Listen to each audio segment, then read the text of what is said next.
നമസ്കാരം. നാട്ടുവാർത്തയിലേക്ക് സ്വാഗതം. നോർത്ത് പറവൂർ അന്യോന്യം റെസിഡൻസ് അസോസിയേഷൻ പുതുവർഷ സൗഹൃദ സംഗമം പറവൂർ ഡോക്ടർ അംബേദ്കർ പാർക്കിൽ വെച്ച് നടത്തി. കാഴ്ചകളിലേക്ക്.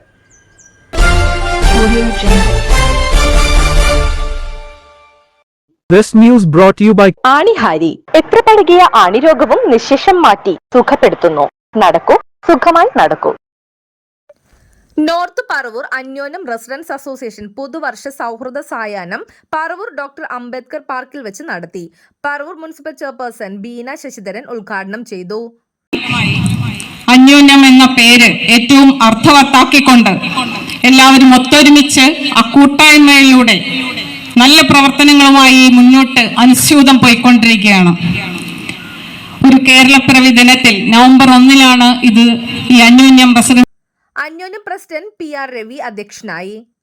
വർഷങ്ങളായൊക്കെ തിരിച്ചു വെച്ച ആളുകളാണ്. അങ്ങനെ 2024 എന്ന ഒരു കെട്ടിവെച്ചിരിക്കുന്ന ഒരു ചെറിയ 365 ദിവസം നീണ്ടു നിൽക്കുന്ന ഒരു പീരീഡ് ഓഫ് ടൈം അത് കടന്നു പോവുകയാണ്. കുറച്ച് മണിക്കൂറുകൾ കഴിയുമ്പോൾ Paravur police inspector KI Naseer cake മുറിച്ച് നൽകി സംസാരിച്ചു. കുടുംബങ്ങൾ എല്ലാം കൂടെ കൂടുന്നതാണ് നമ്മൾ ഈ കാണുന്ന റെസിഡൻസ് അസോസിയേഷൻ പോലെയുള്ളത്.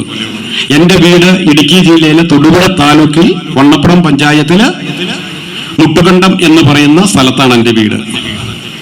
അപ്പൊ ഞങ്ങളുടെ നാടെന്ന് പറഞ്ഞ ഹൈ റേഞ്ചാണ്. ഞാൻ ലോ റേഞ്ചിൽ തന്നെയാണ്. Pothanikkad Asianet award winner cinema serial നടൻ KPSC സജീവിനെ ആദരിച്ചു.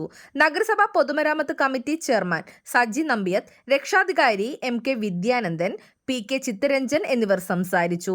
അംഗങ്ങൾ അവതരിപ്പിച്ച കലാപരിപാടികളും തുടർന്ന് നടന്നു. KG Satheesh Kumar, G Madanan Kumar.